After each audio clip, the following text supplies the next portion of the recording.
tubig na, pero tubig ulan pa po ito mga paryente. At yan, yung kulang na lang po nito yung paglalak po dito sa tagiliran, kasi ito po yung ano po rito mga paryente, yung may hukay po rito, dito po nilalak ha, lagyan po ng lupa po ito. Yan po yung ano, para siya maglalak. Iipitin po yung ating plastic mga paryente para hindi po siya hihilahin doon sa ano pag may tubig na. Ayan, hindi pa po tapos mga paryente. At andoon dapat may ano doon lagayan po ng ano, maglagay po kasi tayong inlet po dyan mga paryente, yung po tubo. May preparasyon po rito. Ayan, wala po silang ginawang preparasyon po rito baka dito. Ito pala yung gawing ano, nandito po pala yung ano, preparasyon po para ano. Yan, may hukay po rito. Dito po tayo maglagay po ng ating ano, inlet. Kahit anong iwas ko mga paryente sa mga dahon, umiwas na nga ako roon kasi may punong kahoy, pero ganun pa man, marami pa po yung ano, mga dahon po ito na ano, kawayan mga paryente.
Paryente, isang magandang araw po at Happy New Year po mga paryente. Panibagong taon, panibagong pag-asa at paghamon. Ayan, dito po tayo ngayon sa ating ano, inuuna po natin itong ating mga talong, kasi mga 3 linggo na hindi pa po ito ano, nabigyan uli ng bitamina mga paryente. Kaya ang ipinapagawa po natin ngayon bibigyan natin po siya ng ano, magbibigay tayo ng abono mga paryente. At mamayang hapon po, kasi 3 linggo na rin na hindi po sila na ano, bigyan ng pampaamoy mga paryente, kaya mayroon na po tayong napapansin na mayroon ng tumatalon-talon po dito po sa puno. Kaya mamayang hapon sana hindi umuulan, magbibigay din po tayo ng ano, pampaamoy po nila mga paryente. At kasi lagi po kasi umuulan, yung sabi ko sa naiwan ko rito na kung pwedeng ano, magbigay ng pampaamoy,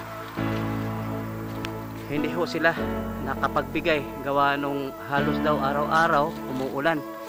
Ayan, isasama na rin po natin sa pag-aabono. Ito po yung ating ano, sili. Ito po yung ating siling panigang mga paryente. Ayan. At ito na po yung ating mga talong mga paryente. Ang gaganda.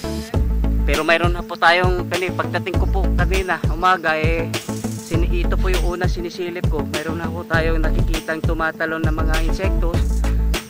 At mabuti na lahat wala pa po tayo nakikitang ano, mga borers po dito. Pero hindi ho tayo dapat kampante.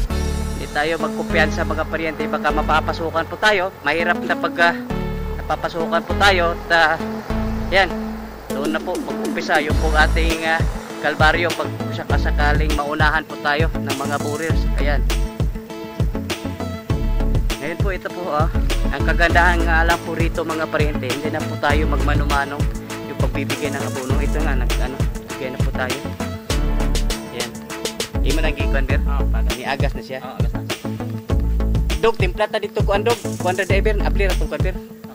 Usa ka balde dog, tunga sa nitrabor. Ya, naman to'y katong cup nga tirahan na tumangkusip. Kunji side tunga. Ato, usa ka balde ana nya para diri na sa kuandog.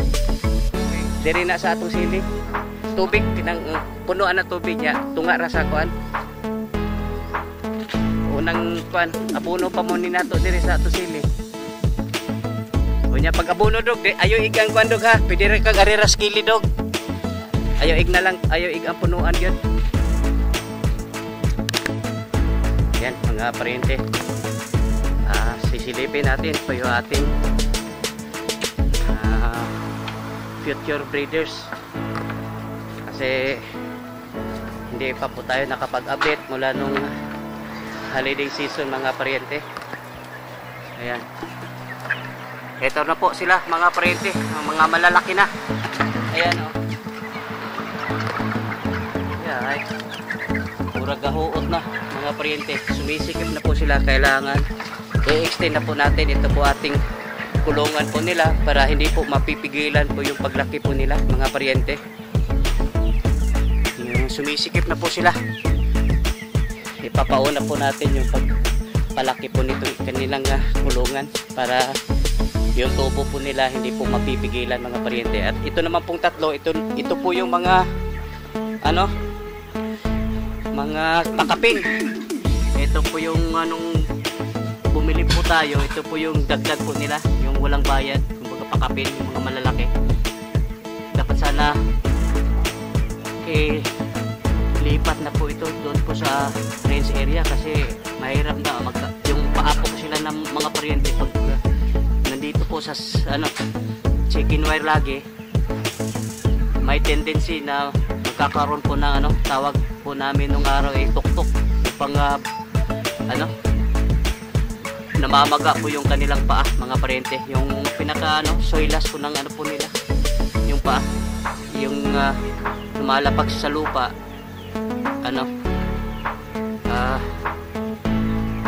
tawag po yung tuktok. Kaya dapat na ito ililipat na po doon sa ating range area. Yan mga parente, sisilipin natin po itong ating mini lagoon. Malapit na raw matatapos. Ayan. Yan na po yung ating mini lagoon mga parente. May tubig na, pero tubig ulan pa po ito mga parente. At yan, yung kulang na lang po nito yung paglalak po dito sa tagiliran. Kasi ito po yung po rito mga parente, yung may hukay po rito. Dito po nilalak ha. Lagyan po ng lupa po ito. Yan po yung para siya maglalak. Iipitin po yung ating plastic mga parente para hindi po siya hihilahin doon sa pag may tubig na. Ayan. Hindi pa po tapos mga parente at andoon dapat may doon lagayan po ng maglagay po kasi tayong inlet po dyan mga parente, yung tubo. Yung may preparasyon po rito. Yan, wala po silang ginawang preparasyon po rito ay baka dito ito pala yung gawing nandito po pala yung preparasyon po para yan, may hukay po rito. Dito ho tayo maglagay po ng ating inlet. Kahit anong iwas ko mga parente sa mga dahon, umiwas na nga ako roon kasi may punong kahoy, pero ganun pa man marami pa po yung mga dahon po ito na kawayan mga parente. Di ba yung bomba naman po natin, yung tubo, may filter naman po yun. Kaya hindi rin yan sumasama doon po sa ating bomba. Pero dapat sana hindi ito masyadong maraming ito yung dahon mga parente. Sabagay hindi naman yan, may filter naman po yung kumbaga yung dulo po ng atong tubo na ilalagay po dyan, may po doon, filter. Kaya hindi din po sumasama po ito baka ito yung dahon. At saka yung ating tubo na pang-suction po natin, nasa ilalim po yun mga parente. Kaya Ito po yung mga tuyong dahon, nasa ibabaw po lang yan mga paryente. Yan. Malapit na po matatapos at ito po pinapasukat ko po nila. Ito po yung dadaanan po ng ating gawin lang humuna po natin itong mga paryente, yung ating gawing instead of yung tubo, flat hose lang humuna mga paryente, kasi napakalayo po yung ating source po ng ating tubig lagon na galing doon po sa kabilang farm. Kaya pag PVC po yung nilalagay po natin dito, medyo lalagnatin po tayo sa gastos mga paryente. Kaya ang gagamitin po natin pansamantala yung po flat hose lang po muna. Ayan, pinapasukat ko na po ito at pumapatak na 185 meters yung pong haba po ng kumbaga yung layo po magmula doon sa ating bagsakan po ng tubig lagon hanggang dyan po sa ating mini lagon. Ayan, dito ko lang pinapadaan mga paryente, dito po sa gilid po ng sa ating bakod, kasi nga pag mahirap na pag madaganan po ng ating traktor, masisira po yung ating flat hose. Kaya yung pinapasukat ko dito sa gilid po ng ating bakod para safety po siya, para hindi po madaganan po ng ating traktor. Ayan.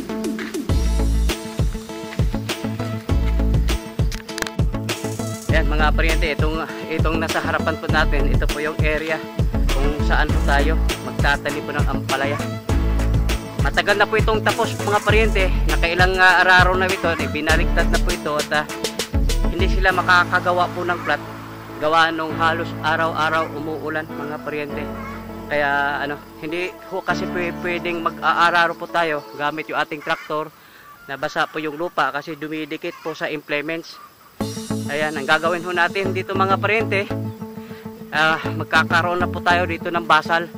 At ito may mga ilang sako po rito binabagsak. Ito po yung mga ipot po ng manok mga paryente na matagal nang nakaimbak po doon.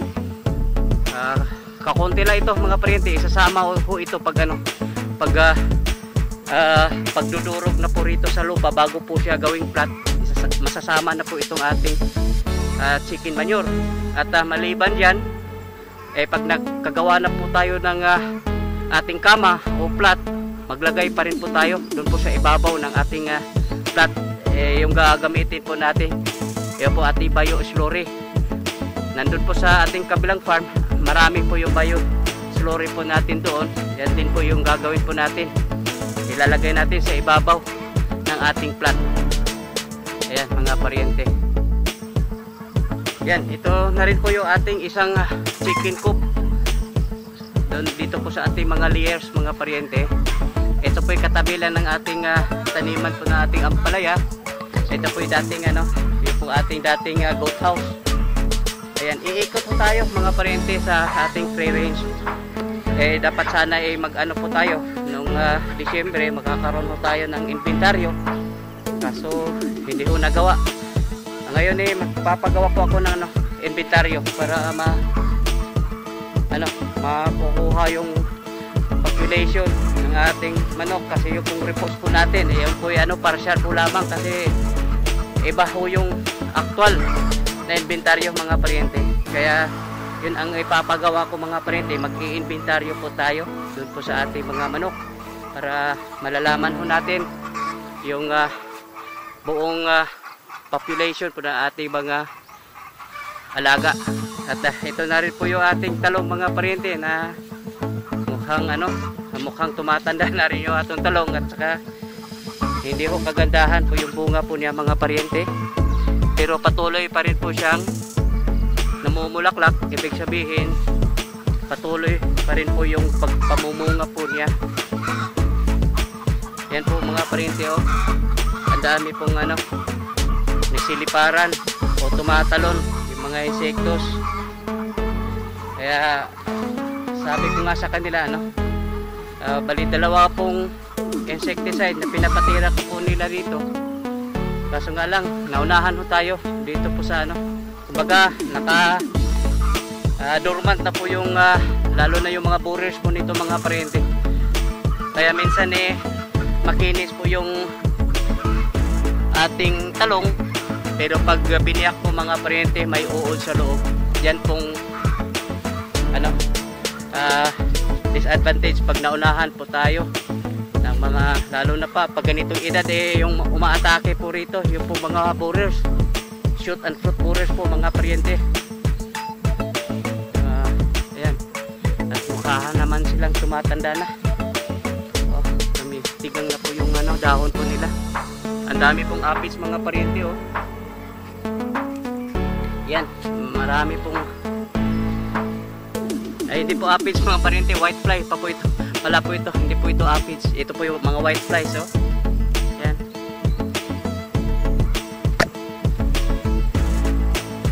Hindi ho kasi ito naaalagaan nung umpisa, kaya hindi ho naging maganda po yung resulta po nito mga paryente.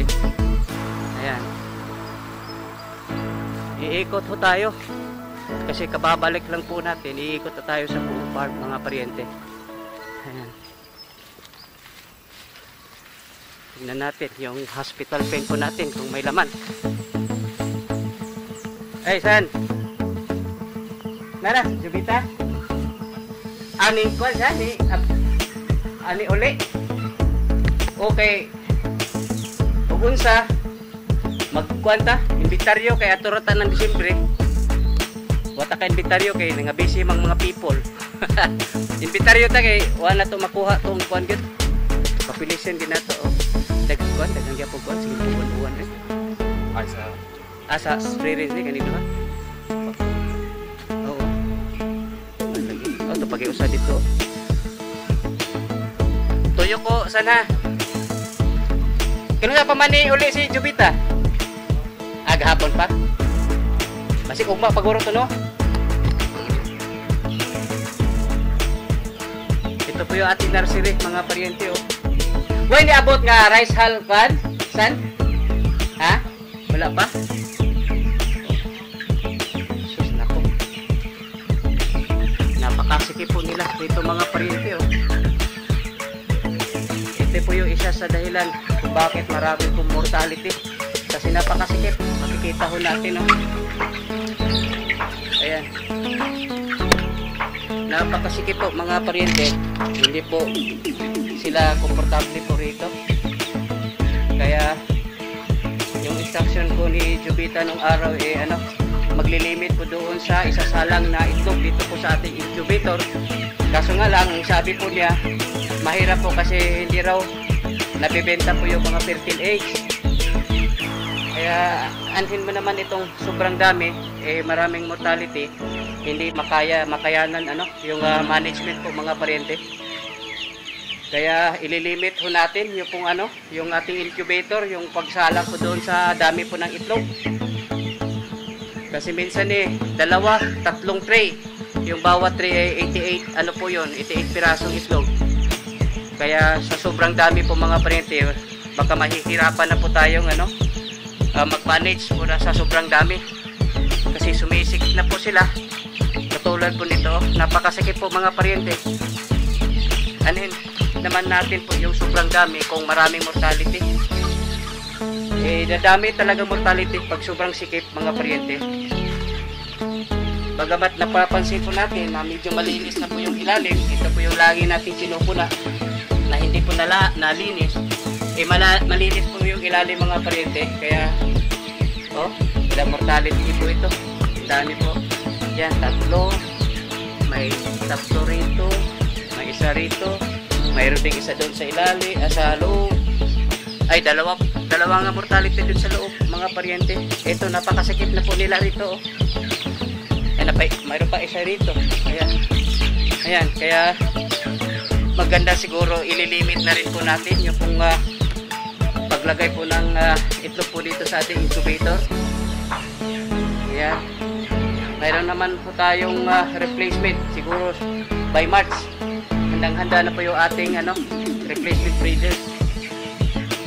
Maaari siguro yung yung pong bawasan po natin yung po ating mga hinahin doon po sa ating breeders para po kumukonti po yung itlog po nila. Kasi yung hindi rin po kasi nila binibenta po yung fertile egg kasi baka may magrereklamo, may mga magkakaroon po ng dugo o embryo. Ayan, ayaw naman nila magre-risko, kumbaga ano. Ito po yung ating marketing pen mga paryente, yung nakakalagay po rito. Nung araw nakalagay po rito yun po ating mga kinakal. Ngayon naubos na po yung ating mga kalpo mga paryente. Gawa nung Pasko.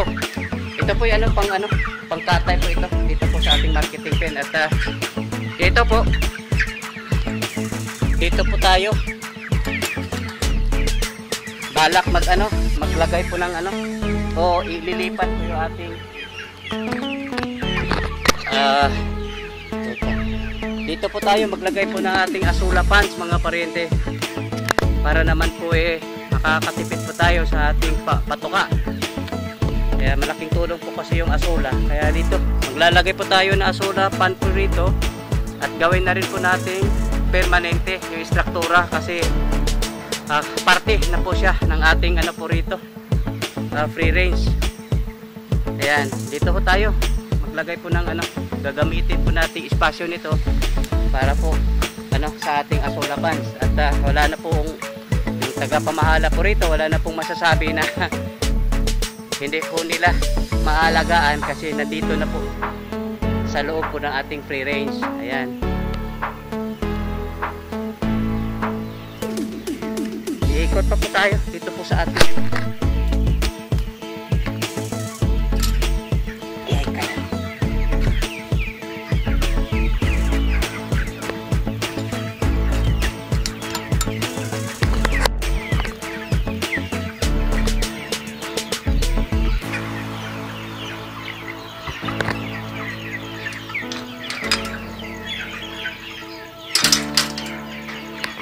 ikaw di usa diri gabugno-bugno kuan ha san?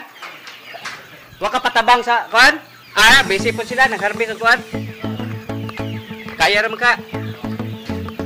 Ayan. Dito po tayo sa sa bandang kanan po natin mga paryente. Ito po yung dito po tayo.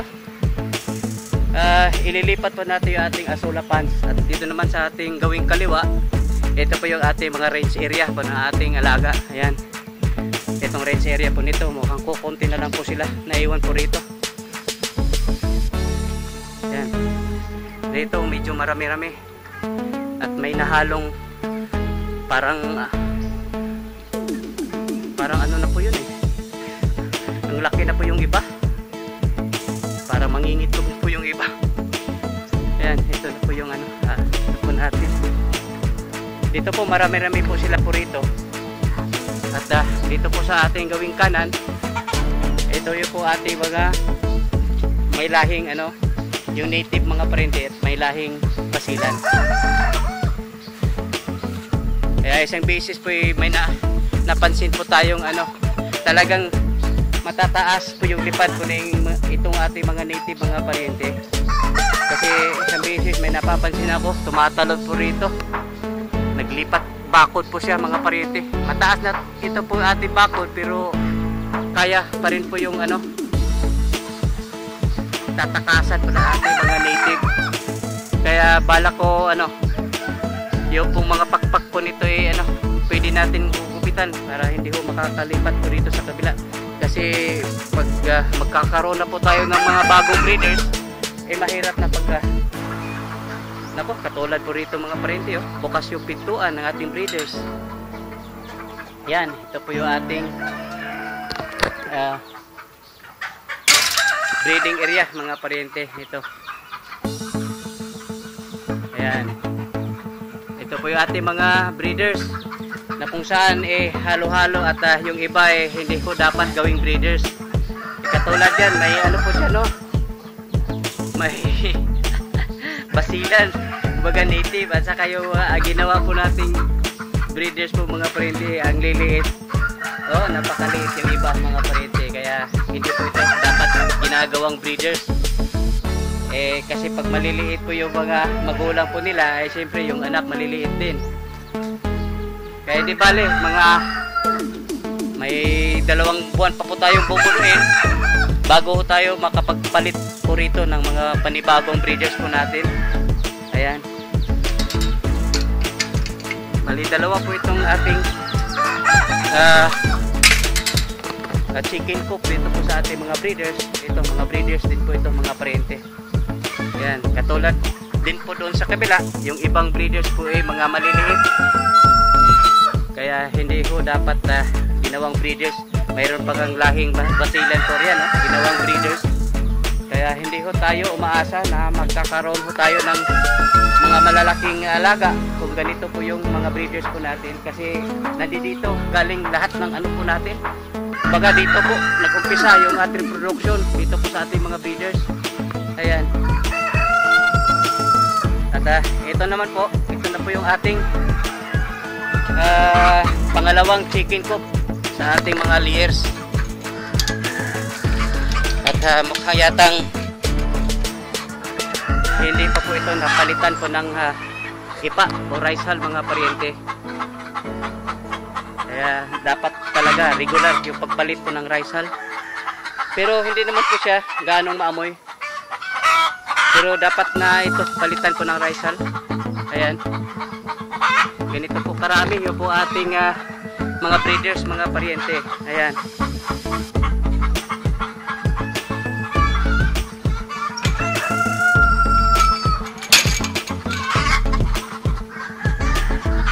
Ayan. Ito po yung ano. Dalawang hilera po kasi itong ating itong range area po natin mga paryente dito po sa ating mga breeders. Ayan. Dalawang hilera po ito. Dito at saka doon sa dinaanan po natin. Ayan.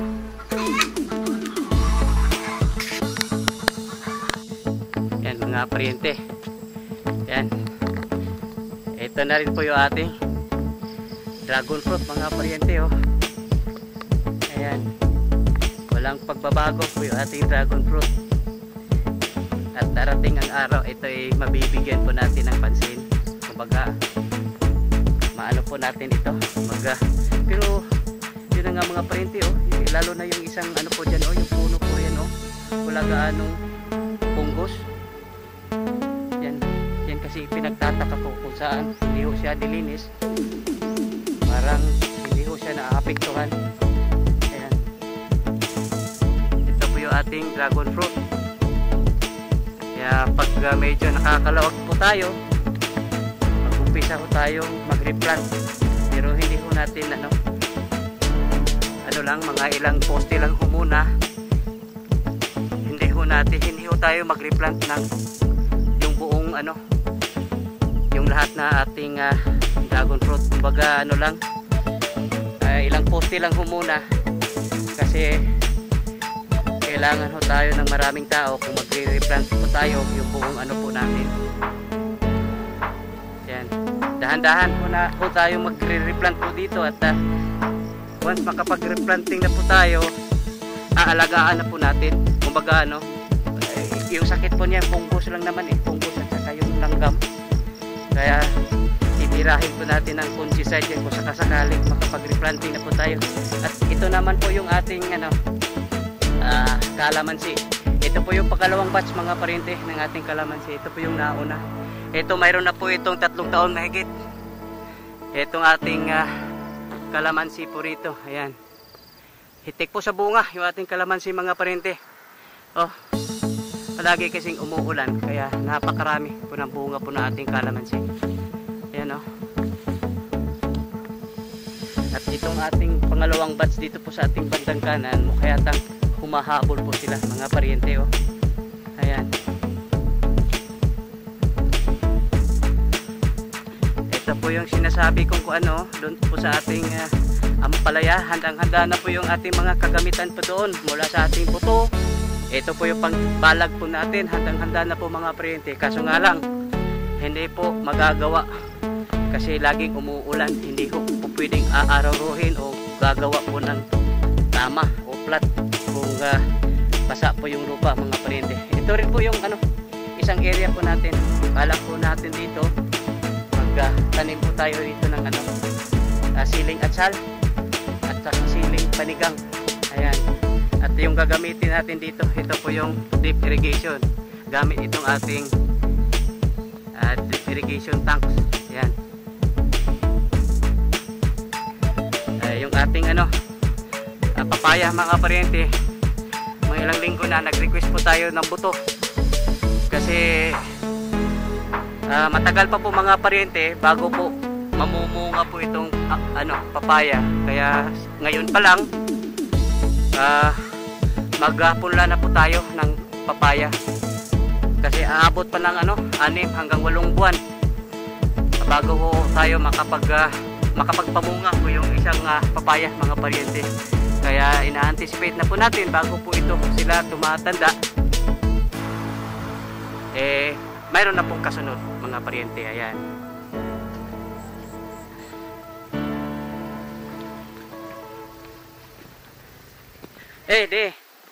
Happy New Year.